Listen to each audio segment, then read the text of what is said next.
Bismillahirrahmanirrahim. Assalamualaikum warahmatullahi wabarakatuh. Alhamdulillahilladzi hadana li hadza wa ma kunna linahtadiya laula an hadanallah. Laqad ja'at rusul rabbina bil haqq wa nudu an tilkumul janna uristumuha bima kuntum ta'malun. Wa asyhadu an la ilaha illallah wahdahu la syarikalah wa asyhadu anna Muhammadan abduhu wa rasuluh. Allahumma shalli ala nabiyyina Muhammad wa ala alihi wa man tabi'ahum bi ihsan ila yaumiddin. Allahumma inna nas'aluka ilman nafi'a wa rizqan thayyiba wa amalan mutaqabbala. Baik, ikhwani fid din wa akhwati fillah, Bapak Ibu, para jamaah sekalian yang mudah-mudahan senantiasa dirahmati dan diberkahi Allah Subhanahu wa taala. Kita bersyukur pada Allah, kesempatan malam hari ini kita akan kembali melanjutkan bahasan kita dari pembahasan yang pertama, kitab Riyadhus Shalihin, Kitabul Adhkar karya Imam Yahya bin Syaraf An-Nawawi, dari kumpulan hadis yang beliau kumpulkan dalam kitab Riyadhus Shalihin. Kita akan kaji khusus tentang masalah zikir. Kesempatan kali ini kita akan lihat hadis ke-1430. Judulnya doa mohon ridho Allah ketika sujud. Itu ada double tulisan. Kita akan lihat di sini salah satu bacaan ketika sujud. Setelah sebelumnya kita bahas doa yang mudah terkabul juga adalah doa ketika sujud.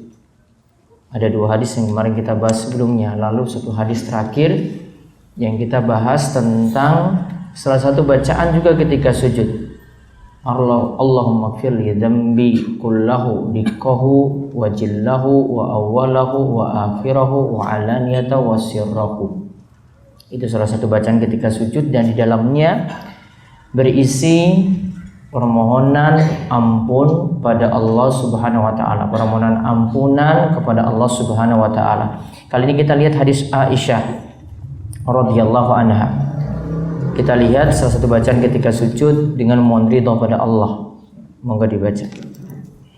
Doa mohon ridho Allah ketika sujud. Hadis 1430. Wa an Aisyah radhiyallahu anha qalat iftaqadtu an-nabiyya sallallahu alaihi wasallam dhata lailatin fatahassatu fa idza huwa raki'un aw sajidun yaqul subhanaka wa bihamdika la ilaha illa anta.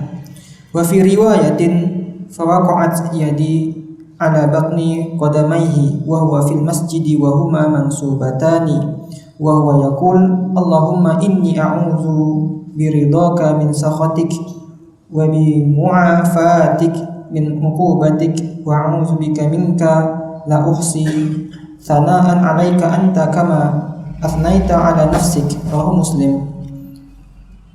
Dari Aisyah radhiyallahu anha, dia berkata, aku kehilangan Nabi sallallahu alaihi wasallam pada suatu malam.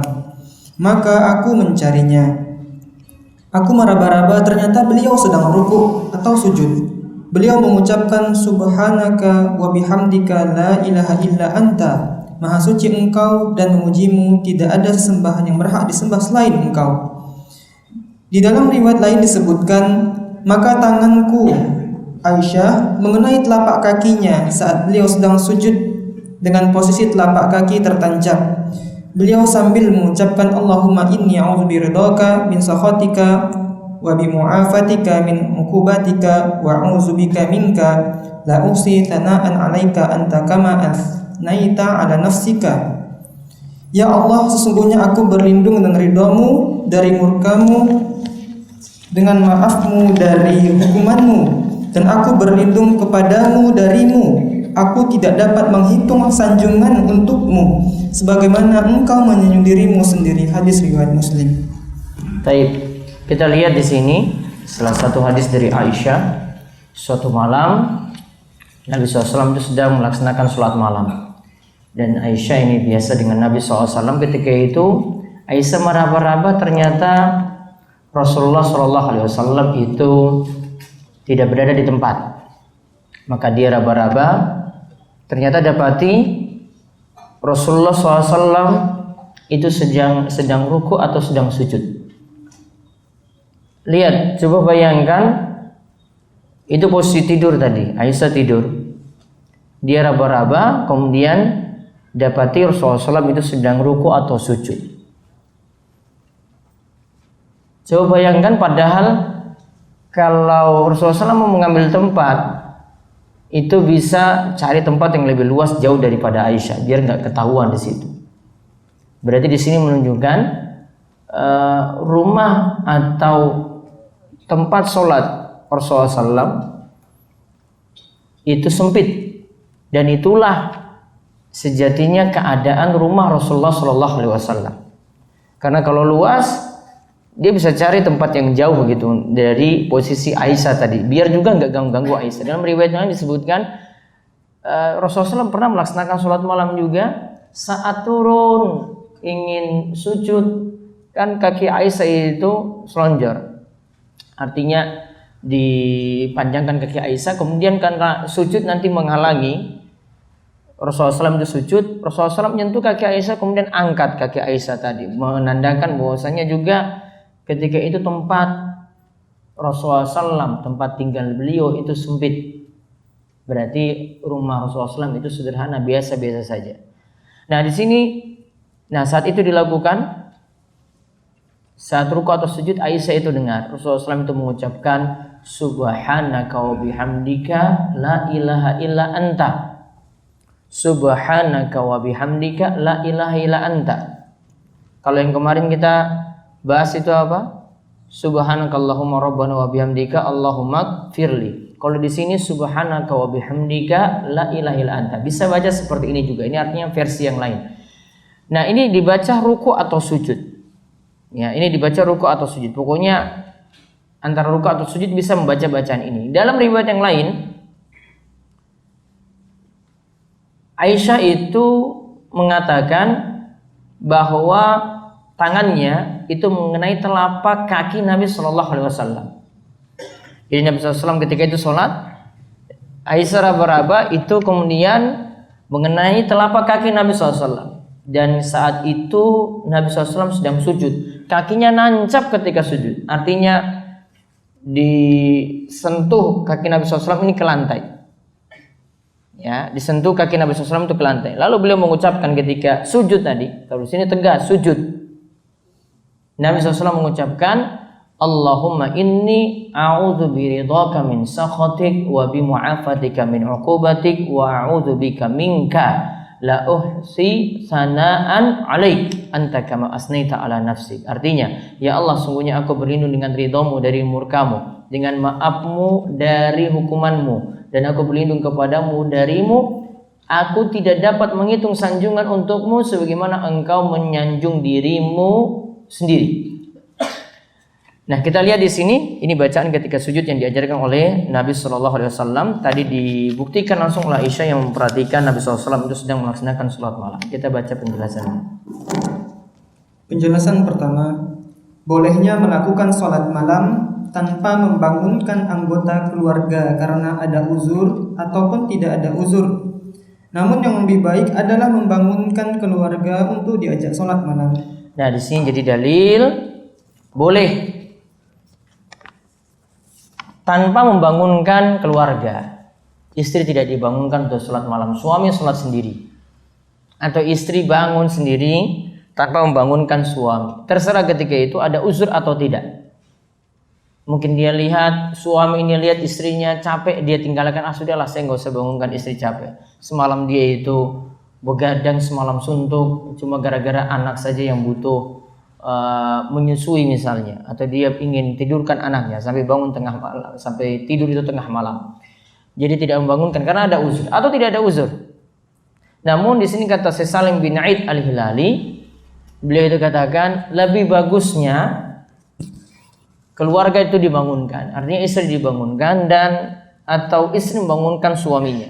Dan ada hadis yang menyebutkan suami dan istri yang sholat malam itu berbarengan, artinya ketika suami itu bangun dia membangunkan istrinya, atau ketika istri itu bangun dia membangunkan suaminya, itu disebut sebagai orang yang berzikir kepada Allah.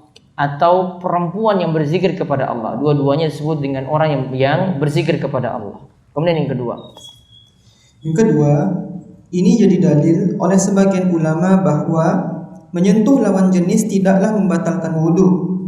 Kalaulah wudhu itu batal karena bersentuhan dengan lawan jenis, maka tentu sholat Nabi SAW batal ketika disentuh oleh Aisyah. Baik. Tadi Aisyah nyentuh-nyentuh, padahal itu ketika sholat.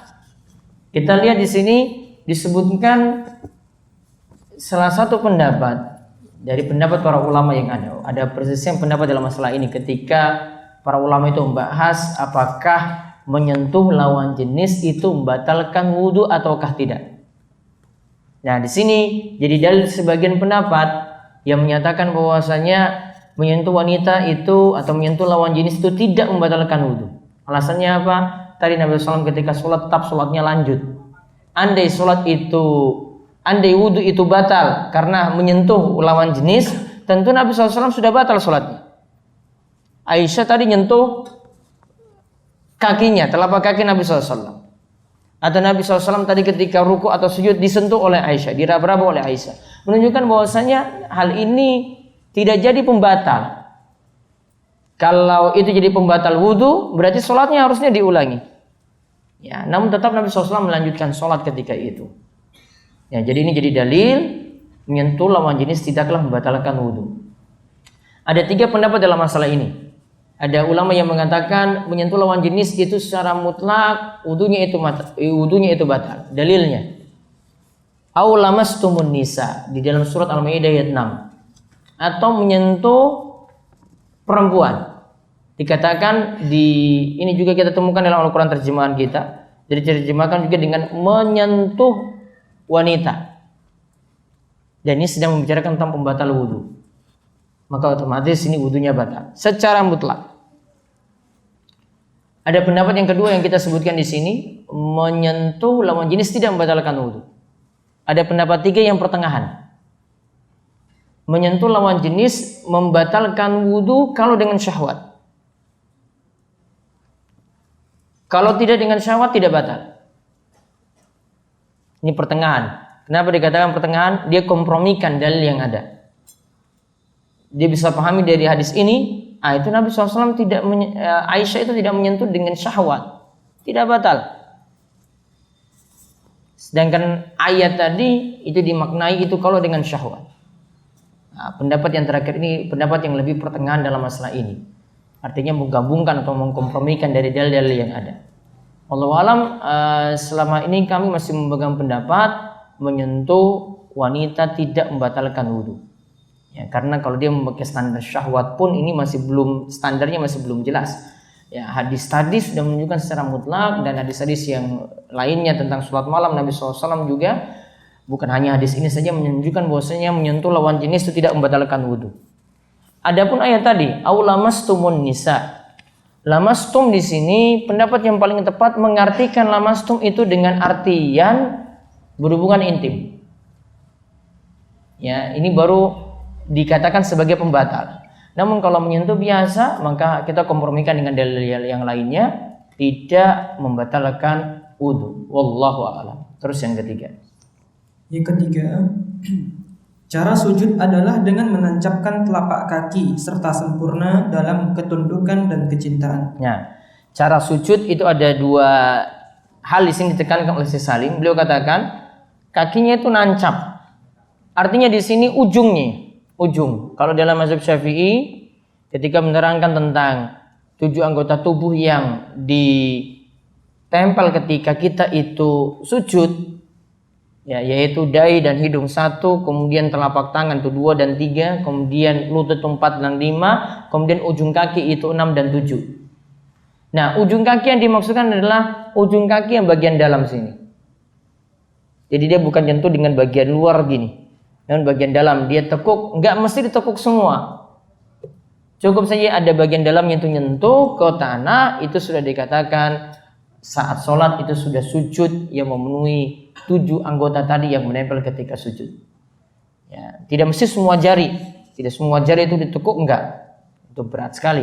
Ya, cukup sebagian saja. Sebagian saya sudah menyentuh dan yang dimaksudkan itu telapak kaki, ya ujung bagian dalamnya itu yang nyentuh, ada yang nyentuh saja, itu sudah dikatakan sah ketika seorang itu melaksanakan sujud.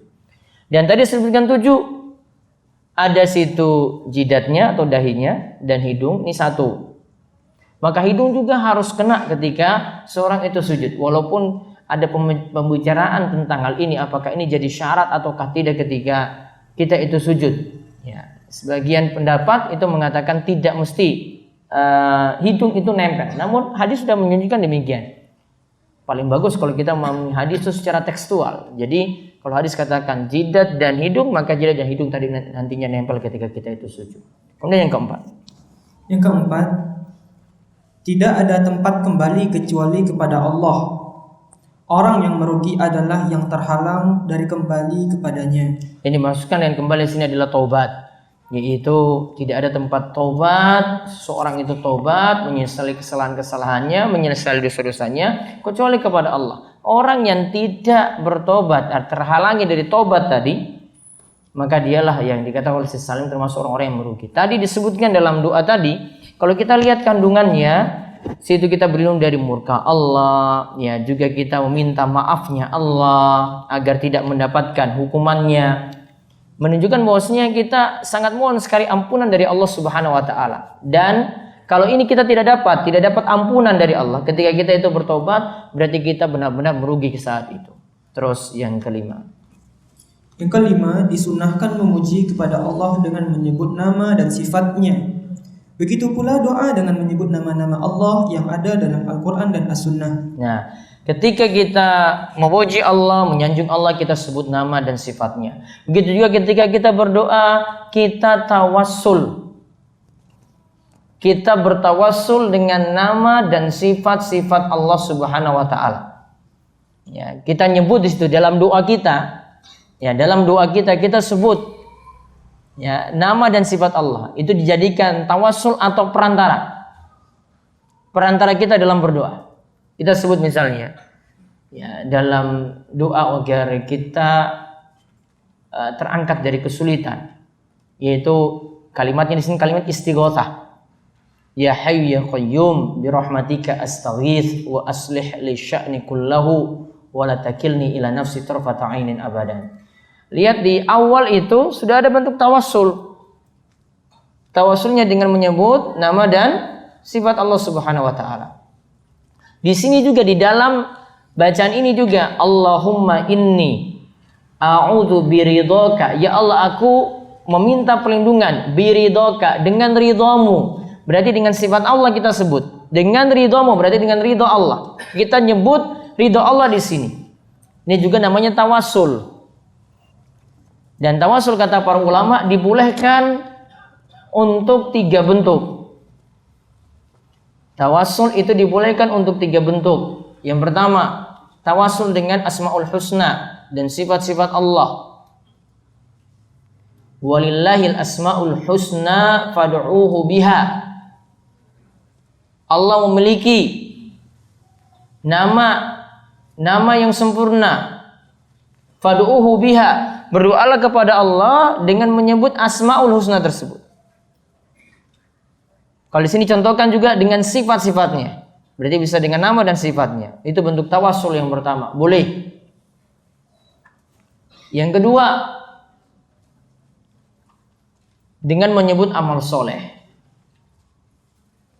Dengan menyebut amal soleh, menyebut amal soleh yang pernah diperbuat. Kalau disebut amal soleh berarti dia yakin itu ikhlas dan dia yakin itu sesuai dengan tuntunan. Contoh seperti kisah 3 orang yang tertutup dalam gua, masing-masing di antara mereka ketika ingin gua tadi itu terbuka karena tertutup batu yang besar. Maka 3 orang ini dalamnya ini masing-masing menyebutkan amal solehnya. Ada yang punya amal soleh itu berbakti pada orang tuanya, ada yang punya amal soleh itu karena takut pada Allah sehingga dia tidak jadi untuk berzina. Kemudian yang ketiga, ada seorang majikan yang dia ini memiliki anak buah, saat itu dia harus berikan gajinya. Namun karena anak buah ini pergi, Ya, dia pegawainya ini pergi, kemudian dia manfaatkan uang tadi.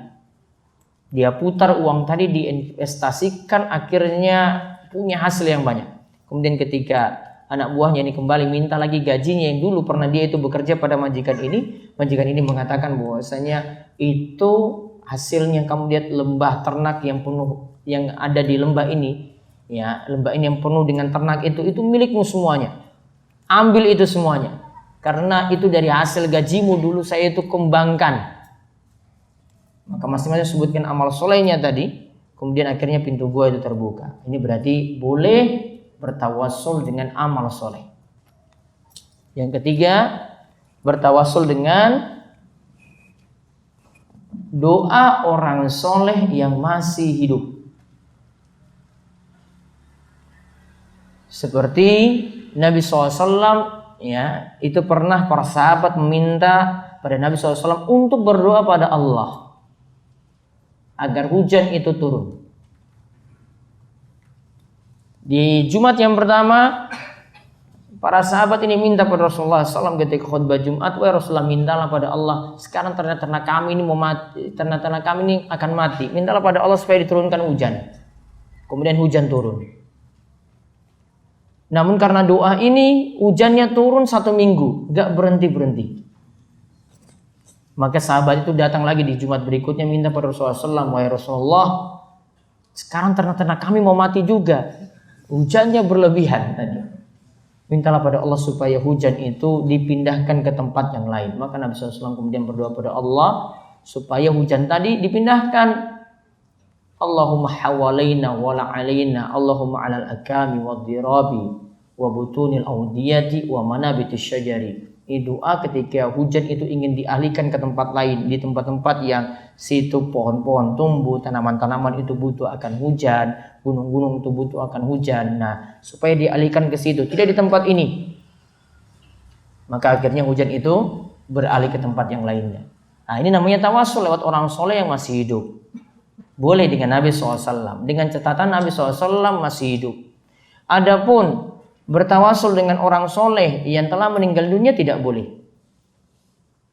Ketika Nabi SAW sudah meninggal dunia, para sahabat itu tidak mendatangi kubur Nabi SAW untuk jadikan tawasul. Minta lewat kubur, enggak. Atau mereka tidak meminta lewat jah, lewat kedudukan Nabi SAW, tidak. Kalau lewat jam misalnya dia berdoa, ya Allah, dengan kedudukan nabimu turunkanlah hujan. Nah, ini namanya berdoa dengan jam. Seperti ini menyebut kedudukan Nabi SAW. Ini perkara yang tidak dituntunkan. Ada yang tadi bentuknya tadi datang ke kubur Nabi SAW, nganggap kalau berdoa di sini lebih afdol. Ini juga tidak dituntunkan. Atau dia berdoa pada Allah, ya Allah, ya, dia minta pada Nabi. Kalau minta pada Nabi, wahai Nabi, sampaikanlah doa kami itu kepada Allah. Berarti kalau dia minta kepada Nabi terlebih dahulu, berarti ada bentuk doa pada Nabi. Berarti sudah berdoa pada selain Allah. Jatuh pada kesyirikan. Ya, jadi ada bentuk tawasul pada orang mati tidak boleh. Nah, alasannya apa tadi? Ketika Nabi SAW meninggal dunia, para sahabat tidak datang ke kubur Nabi untuk tawasul dengan kubur beliau. Dan di sini mereka tidak lakukan pada Nabi SAW yang sudah meninggal dunia. Pertanda bahwasanya para sahabat ini tidak bertawasul dengan orang mati. Adapun sebagian kalangan itu memakai dalil beberapa peristiwa, cuma menyatakan, misalnya menukil dari tafsir Al-Quran Al-Azim karya Ibnu Katsir, menukil kisah-kisah yang masyhur. Ibnu Katsir cuma mendiamkannya. Karena kalau kita memahami dengan hadis tadi, hadis ini lebih qat'i. Sedangkan kisah-kisah yang masyhur tadi, ini kisah mau dibandingkan dengan hadis tidak bisa. Itu cuma kisah biasa saja. Taruhlah itu kisah dari tabi'in atau kisah dari sahabat misalnya, cuma kisah saja. Dan tidak kita telusuri tentang riwayat-riwayatnya. Kalah dengan hadis Nabi SAW yang tadi sudah disebutkan. Maka ingat, kalau mau berargumen bukan hanya sekedar berdalil. Kamu lihat tingkatan dalilmu itu apa. Kamu bawa kisah ini benar atau enggak. Walaupun itu kisah masyhur. Kita bukan menjatuhkan seorang ulama, bukan. Kita perlu nimbang-nimbang di sini. dalam menyebutkan, dan Ibnu Katsir mendiamkannya, belum tentu dia setuju dalam hal ini. Dia cuma menyebutkan saja. Ya, dia cuma menyebutkan saja. Jadi kesimpulannya, ya, tawasul dengan orang yang sudah meninggal dunia tidak dibolehkan. Cuma dibolehkan dengan tawasul dengan orang soleh yang masih hidup, ketika dia hidup saja. Namun kalau seorang itu berdoa pada Allah langsung tanpa orang soleh, itu lebih bagus. Allah perintahkan, ud'uni astajib lakum. Berdoalah kepadaku langsung, kata Allah. Aku akan ijabai doa-doa kalian. Ya. Allah akan ijabai doa-doa kalian yang berdoa pada Allah. Ud'uni, berdoalah kepadaku, berarti langsung berdoa pada Allah. Tanpa kita menggunakan perantara-perantara orang soleh. Walaupun dengan orang soleh dibolehkan. Namun minta langsung pada Allah, harus yakin walaupun kita itu hamba yang lemah, hamba yang punya dosa, hamba yang punya kekurangan, kita berdoa pada Allah Subhanahu wa taala. Itu lebih bagus bagi seorang muslim. Seperti ketika hal ini juga dijelaskan oleh Syekh Muhammad bin Shalih Al-Utsaimin ketika membandingkan bagusnya minta lewat orang soleh ataukah berdoa secara langsung. Beliau katakan berdoa secara langsung.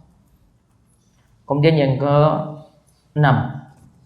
Yang ke-6, beristighfar dari kekurangan dalam melakukan yang wajib, termasuk kewajiban pada Allah dan menyanjungnya. Nah, beristighfar dari kekurangan dalam melakukan yang wajib termasuk kewajiban pada Allah, dan kita terus menyanjung Allah Subhanahu wa taala. Kalau ada kekurangan, wajib minta ampun pada Allah. Saya kurangnya di sini, kurangnya di sini. Makanya setiap kali kita itu ibadah, kadang ditutup dengan bacaan istighfar. Contoh ketika kita selesai sholat. Kemarin ketika kita bahas hadis, bagaimanakah kita dianjurkan saat salam, setelah salam itu kita ucapkan istighfar 3 kali. Apa hikmahnya? Hikmahnya supaya mengajarkan kita tidak merasa ibadah kita itu sudah sempurna, namun terus merasa kekurangan. Ya, maka ditutup tadi sholat tadi, setelah kita sholat sudah salam, kita baca astagfirullah, astagfirullah, astagfirullah 3 kali. Tujuannya seperti itu. Terus yang ke-7. Yang ke-7, kita tidak dapat menghitung pujian pada Allah. Karena Allah memiliki nama yang sempurna dan pujian pada Allah itu banyak sekali. Kita tidak bisa menghitung pujian yang pantas untuk Allah Subhanahu wa taala. Anta kama asnaita ala nafsi. Engkau ya Allah sesuai dengan engkau menyanjung dirimu sendiri. Kita tidak bisa menyanjung Allah secara sempurna. Maka dalam menyanjung Allah pun kita kurang. Dalam beristighfar juga kita kurang. Mohon ampun pada Allah kita kurang. Menyanjung Allah pun kita kurang. Nah, terus tadi tentang bacaan tadi saya singgung sedikit di sini, doa yang sama dibaca ba'da witir, sama seperti bacaan tadi. Jadi Bapak, Ibu-ibu, para jamaah sekalian bisa baca bacaan tadi juga. Dari hadis ini kita lihat bisa dibaca setelah sholat witir. Coba lihat hadisnya. Dari Ali bin Abi Thalib radhiyallahu anhu, Nabi sallallahu alaihi wasallam membaca di akhir witirnya, Allahumma inni a'udzu biridhaka min sakhatik wa bi mu'afatika min 'uqubatik wa a'udzu bika minka la uhsi thana'an 'alaik anta kama athnaita 'ala nafsik. Dibaca 1 kali. Nah, dibaca 1 kali. Sama seperti bacaan tadi. Dikatakan dari hadis Ali bin Abi Thalib di sini, membacanya di akhir witirnya. Akhir witirnya berarti kemarin kita sudah bahas, akhir itu ada 2 kemungkinan. Sama seperti istilah dubur. Sama seperti istilah dubur sholat. Apa? Bisa sebelum salam, bisa sudah salam. Jadi kalau membaca sebelum salam juga boleh, karena ini isinya itu doa. Dan kaidah dari Syekh Muhammad bin Shalih Al-Utsaimin, kalau isinya itu doa, baiknya diletakkan sebelum salam. Jadi berarti sebelum salam sholat witir. Atau bisa juga diletakkan ba'da salam. Nanti baca dengan bacaan lagi yang lainnya untuk setelah witir. Itu seperti bacaan, kalau kemarin Subhun Kudus Rabbul Malaikati Waruh, apa yang mirip dengan witir kemarin? Subhanal Malikil Kudus, Subhanal Malikil Kudus, Subhanal Malikil Kudus. Ingat kalau rukuk dan sujudnya itu baca subuhun. Kalau untuk ba'da witir Subhanal Malikil Kudus, Subhanal Malikil Kudus, Subhanal Malikil Kudus, Rabbil Malaikati Waruh. Pakai Rabbi. Karena dia nanti tabi ke kata sebelumnya yang kasrah juga, yang majrur juga. Nah, ini yang dibaca setelah witir juga. Jadi ada 2 bacaan ketika kita selesai sholat witir. baca ini tadi Allahumma inni a'udzu biridhaka min sakhatik, dan seterusnya. Bacaan yang kedua Subhanal Malikil Quddus, Subhanal Malikil Quddus, Subhanal Malikil Quddus, dibaca 3 kali, terus ditutup Rabbil Malaikati Warruh. Itu saja yang kita bahas, mudah-mudahan bermanfaat. Insyaallah kita akan bertemu lagi pada pertemuan berikutnya, dan kajian Selasa di Karangbedo juga tetap aktif seperti biasa untuk Selasa besok. Kita tutup kalian doa kafaratul majelis. Subhanakallahumma bihamdika asyhadu an la ilaha illa anta astaghfiruka wa atubu ilaik. Assalamualaikum warahmatullahi wabarakatuh.